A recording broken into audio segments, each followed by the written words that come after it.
तो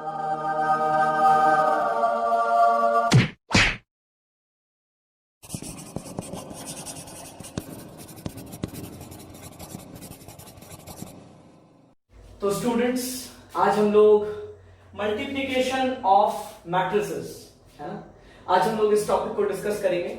ठीक है, तो क्या है बेसिकली ये मल्टीप्लिकेशन ऑफ मैट्रिसेस, क्या होता है ये?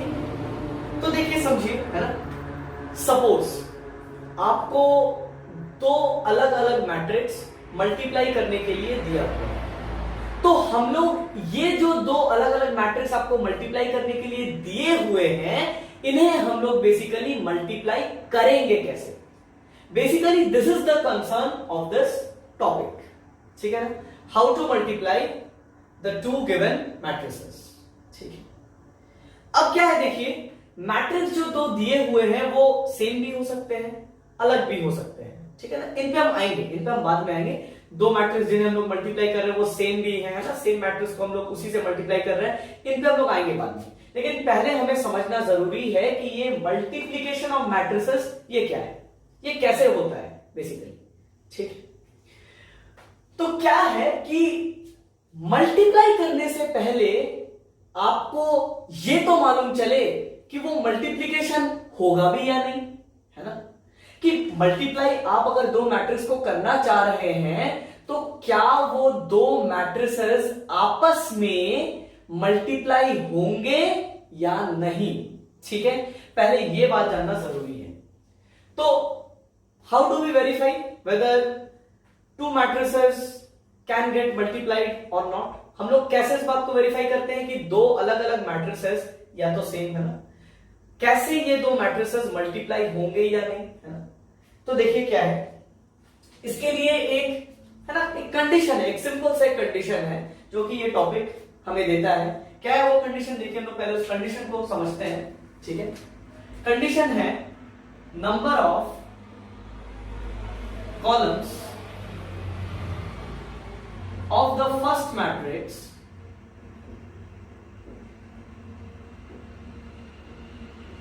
is equal to number of rows of the second matrix।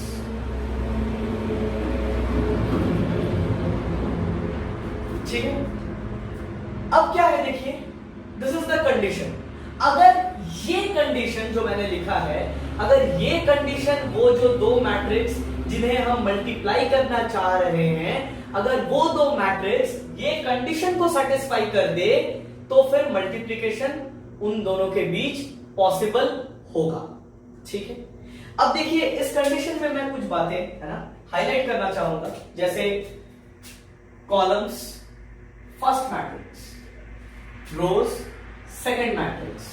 ठीक है ना, अब मैंने इन बातों को हाईलाइट किया है। क्या है, देखिए, इंपॉर्टेंट क्यों है ना, बातें समझिए आप, कि अगर आप यहां पे, है ना, जैसे कि हम लोग x इक्वल टू वाई लिखते हैं, है ना, बहुत बार, फिर हम लोग इसे चाहे तो y इक्वल टू एक्स भी लिख सकते हैं, है ना।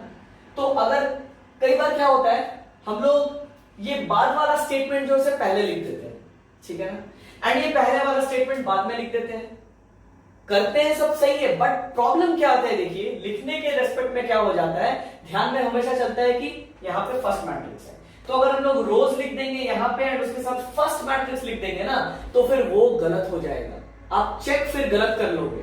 ठीक है, वो गलत चेक हो जाएगा। आपको हमेशा पहले मैट्रिक्स का कॉलम ही चेक करना होता है एंड दूसरे मैट्रिक्स का आपको हमेशा रो चेक करना होता है। ठीक है, आपको पहले मैट्रिक्स का कॉलम एंड दूसरे मैट्रिक्स का रो चेक करना होता है।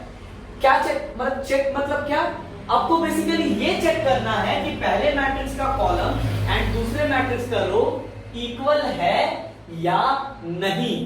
अगर इक्वल है तो मल्टीप्लिकेशन एग्जिस्ट करेगा, अगर इक्वल नहीं है तो मल्टीप्लिकेशन एग्जिस्ट नहीं करेगा।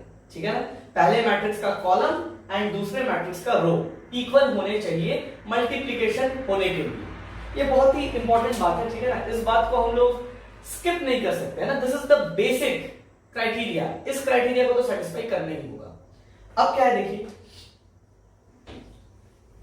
ये क्राइटेरिया तो हम लोगों ने समझ ली। अब सपोज है ना, हम लोग क्या करते हैं, कोई भी दो मैट्रिक्स है ना, कोई भी दो मैट्रिक्स हम लोग लिखते हैं। मैं ये देखिए, ये बेसिकली मैट्रिक्स का रिप्रेजेंटेशन है। हम लोग इसके अंदर कोई एलिमेंट्स नहीं लिखेंगे, ठीक है ना, एलिमेंट्स नहीं लिखेंगे। हम लोग बेसिकली समझ रहे, जो हमने अभी कंडीशन लिखा था वो कॉलम्स एंड रोज वाला, वो कंडीशन हम लोग बस समझने के लिए एक रैंडम सा एक मैट्रिक्स हम लोग ड्रॉ कर रहे हैं। इसके अंदर कुछ भी एलिमेंट्स हो सकते हैं, ठीक है, कुछ भी आर्बिट्ररी है ना, कुछ भी एलिमेंट्स इसके अंदर हो सकते हैं। अभी हम लोग उस एलिमेंट्स को, उन एलिमेंट्स को हम लोग नहीं लिखेंगे, ठीक है। इसे हम लोग है ना मैट्रिक्स ए ऐसे रिगार्ड कर देते हैं, मैट्रिक्स ए। एंड इस मैट्रिक्स का हम लोग एक ऑर्डर भी लिखते हैं, ठीक है ना, order is m by p suppose, है ना। इस मैट्रिक्स का ऑर्डर क्या लिखा मैंने, m by p। अब मैं क्या करता हूं, मैं एक और मैट्रिक्स लिखता हूं यहां पे, ठीक है, उसे हम लोग रिगार्ड कर देते हैं एज मैट्रिक्स b, ठीक है। अगेन मैंने इस मैट्रिक्स के अंदर भी है ना, मैंने कुछ भी एलिमेंट्स मैंने नहीं लिखे, ठीक है ना। अब इस मैट्रिक्स का ऑर्डर सपोज मैं कहता हूं p by n सपोज। अब देखिए क्या है, क्या बातें हैं, देखिए समझिए यहां पे।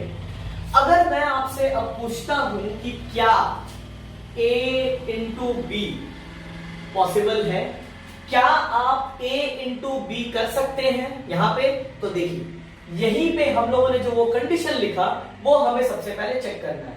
ये नहीं कि हम लोगों ने दो मैट्रिक्स उठा लिए a एंड b एंड उन्हें मल्टीप्लाई करना स्टार्ट कर दिया, ऐसा नहीं। पहले आप कंडीशन चेक कीजिएगा। व्हाट इज द कंडीशन, आपको पहले मैट्रिक्स का यहां पे पहला मैट्रिक्स क्या है, ए, मैट्रिक्स ए है यहां पे, है ना। तो आपको पहले मैट्रिक्स का मतलब मैट्रिक्स ए का आपको चेक करना होता है कॉलम्स, है ना, इसके आपको कॉलम्स चेक करने होते हैं। एंड जो दूसरा मैट्रिक्स है, मतलब यहां पे क्या है, वो दूसरा मैट्रिक्स बी, आपको इस मैट्रिक्स का रोज चेक करना होता है, ठीक है। एंड चेक करने का मतलब क्या है कि ये जो कॉलम्स है एंड ये जो रोज है ये इक्वल हो, तभी मल्टीप्लीकेशन एग्जिस्ट करेगा, ठीक है। अब देखिए क्या है, यहां पे क्या है, हमने क्या लिख रखा है, देखिए कभी भी, है ना, देखिए ये क्या होता है, ये जो m by p मैंने लिखा, ये जो p by n मैंने लिखा, ये क्या है, ये बेसिकली ऑर्डर है ना, ये बातें आप लोग जानते हैं, ये ऑर्डर है। अब ऑर्डर हम लोग कभी भी लिखते हैं, है ना, हम लोग कभी भी अगर ऑर्डर लिखते हैं तो that is always in terms of rows by columns. हम लोग कभी भी किसी भी मैट्रिक्स का अगर ऑर्डर लिखें तो हमेशा पहले रोज का काउंट, उसके बाद उसी मैट्रिक्स का कॉलम्स कितना है उसका काउंट हम लोग लिखते हैं, ठीक। हम लोग इन्हें आपस में कभी मल्टीप्लाई नहीं करते, क्योंकि ऑर्डर का रिप्रेजेंटेशन ही है रोज, एंड इस सिंबल को हम लोग बाई पढ़ेंगे, बाई कॉलम्स, यही है उसका रिप्रेजेंटेशन, रोज बाई कॉलम्स के फॉर्म में। इन्हें हम लोग मल्टीप्लाई नहीं करते अगर ऑर्डर पूछा हो तो क्या है, देखिए हमने यहाँ पे m by p लिखा, तो देखिए क्या है m by p, है ना। अगर हम लोग m by p को यहाँ पे पुट करें, मैं कह रहा हूं कि m by p क्या है, ऑर्डर है, तो मैं m by p को पुट करता हूं m by p, है ना, मैं इस तरीके से लिखता हूं। तो m क्या डिनोट कर रहा है यहाँ पे, m डिनोट कर रहा है कि इस मैट्रिक्स में कितने रोज हैं, ठीक है। अच्छा, उसके बाद ये p क्या डिनोट कर रहा है, ये p डिनोट कर रहा है कि इस मैट्रिक्स में कितने कॉलम्स हैं। वेरी सिंपल, है ना, बहुत ही सिंपल बात है ये। तो हमें ये तो मालूम चल गया कि पहले मैट्रिक्स में, है ना, इस मैट्रिक्स ए में हमारे पास कॉलम्स कितने हैं, हमारे पास p कॉलम्स हैं, ठीक है ना, हमारे पास p कॉलम्स हैं। अब क्या है, देखिए हमें दूसरे मैट्रिक्स का क्या चेक करना होता है, हमें दूसरे मैट्रिक्स का रो चेक करना होता है। हम लोग वापस, है ना, हम लोग वापस क्या करते हैं, इसी ऑर्डर के फॉर्मूले को लिखते हैं।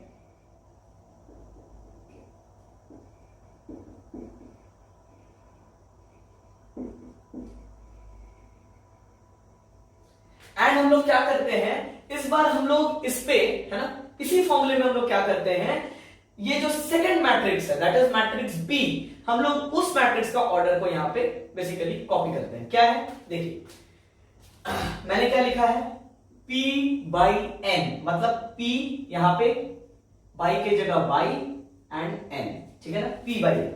तो देखिए यहां पे P क्या डिनोट कर रहा है ना, इस दूसरे मैट्रिक्स में, इस मैट्रिक्स B में P क्या इंडिकेट कर रहा है, कितने रोज है ना, देखिए कितने रोज हैं इस मैट्रिक्स में।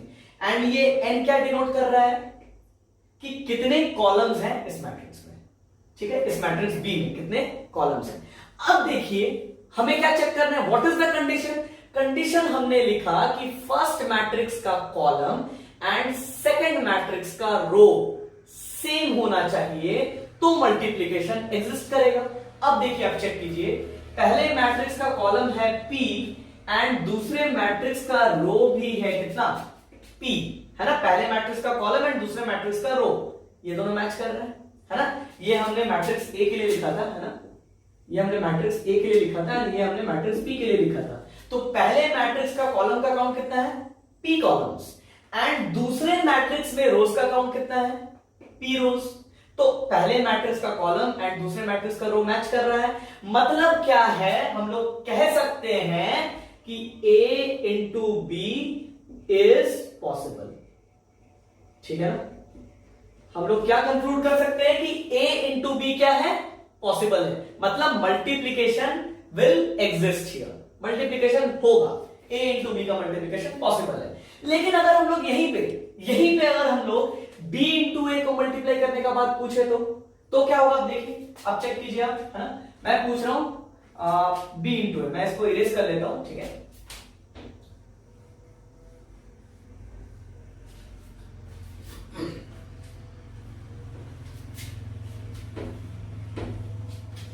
अब देखिए क्या B इंटू A पॉसिबल होगा क्या नहीं। अब देखिए वापस से आप, हमें क्या करना होता है, जब मैं B इंटू A लिख रहा हूं, ठीक है ना, जब मैं B इंटू A लिख रहा हूं तो यहां पे देखिए B क्या है, फर्स्ट मैट्रिक्स, ठीक है ना, B है फर्स्ट मैट्रिक्स एंड A क्या है, सेकंड मैट्रिक्स, ठीक है ना। हमें इस ऑर्डर का ध्यान रखना है, ठीक है ना, इसे A इंटू B नहीं, A इंटू B नहीं समझना है कि हाँ हमेशा A ही फर्स्ट मैट्रिक्स होगा, ऐसे नहीं समझना है। This is B into A, मतलब जो पहले आया उसको हम लोग फर्स्ट बोलेंगे ना, जो बाद में आया उसको हम लोग सेकंड बोलेंगे, ऑब्वियसली, है ना।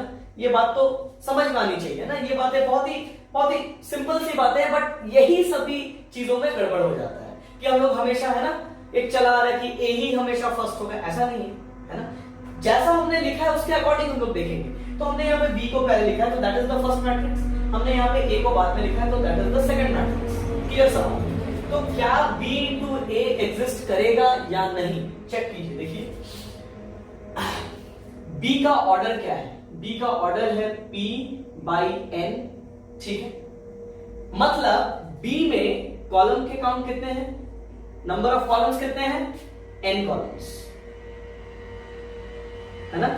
B में है N कॉलम्स। अब देखिए अगर हम लोग बात करें सेकंड मैट्रिक्स का, है ना, सेकंड मैट्रिक्स का ऑर्डर कितना है, सेकंड मैट्रिक्स यहां पे है क्या, पहले आप देखिए मैट्रिक्स A। अब मैट्रिक्स A का ऑर्डर क्या है, M बाई P, है ना। अब सेकंड मैट्रिक्स का हमें क्या देखना होता है, रोज।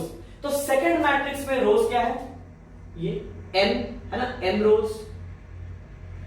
अब देखिए कंडीशन क्या कहता है ना, मल्टीप्लिकेशन के एग्जिस्टेंस के लिए कंडीशन क्या है, कंडीशन कहता है कि पहले मैट्रिक्स का कॉलम्स एंड दूसरे मैट्रिक्स का जो रोज है वो क्या होना चाहिए, वो इक्वल होने चाहिए। बट यहां पे क्या है, देखिए पहले मैट्रिक्स में आपको n कॉलम्स मिल रहे हैं जबकि दूसरे मैट्रिक्स में m रोज मिल रहे हैं, तो क्या मल्टीप्लिकेशन एग्जिस्ट करेगा, मल्टीप्लिकेशन फिर एग्जिस्ट नहीं करेगा, because n is not equal to m। मतलब number of columns in the first matrix is not equal to number of rows in the second matrix। ये बात बहुत इंपॉर्टेंट है, इस बात को आपको नोट करके रखना चाहिए, बहुत ही इंपॉर्टेंट बात है, ठीक है ना। तो यहां पे मल्टीप्लिकेशन एग्जिस्ट करेगा ही नहीं, मतलब हम लोग क्या लिख सकते हैं कंक्लूजन में, therefore B into A is not possible, ये पॉसिबल ही नहीं है, ठीक है ना, ये पॉसिबल ही नहीं होगा, ठीक है। ये बातें हमने समझी।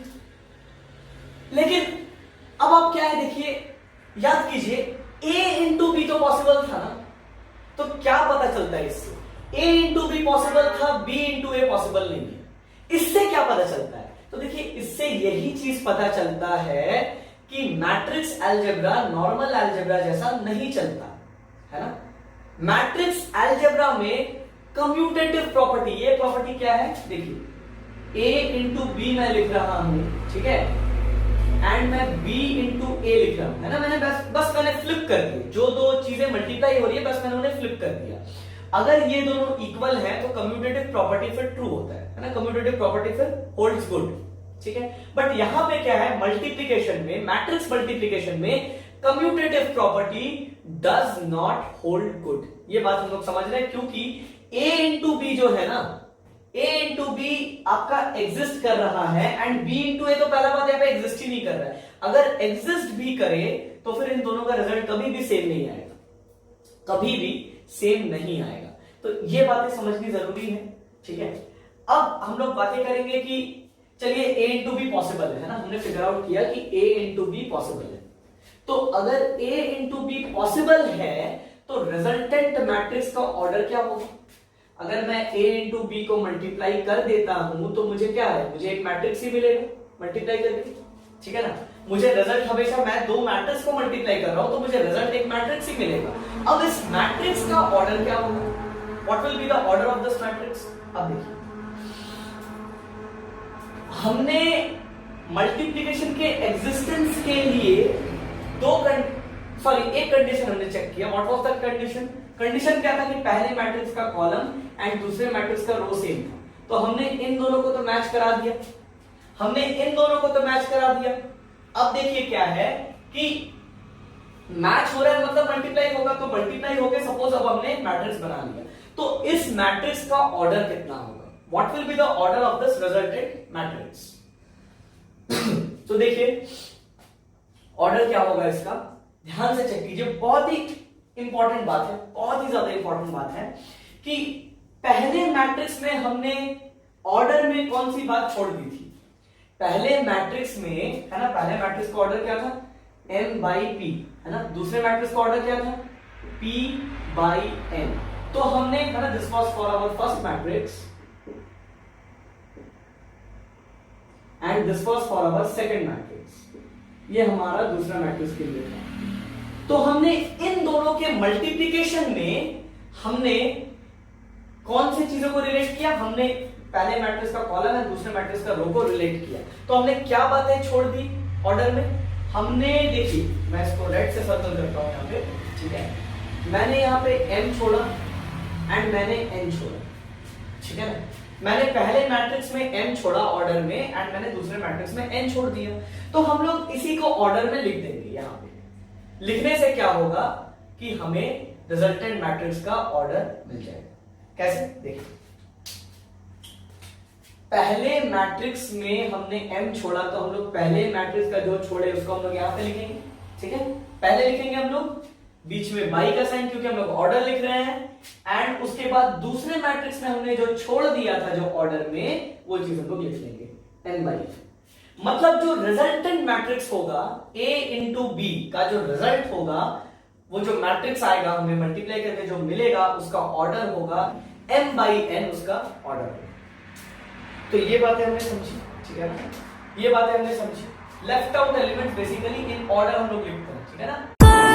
So take aim and fly away. I've never been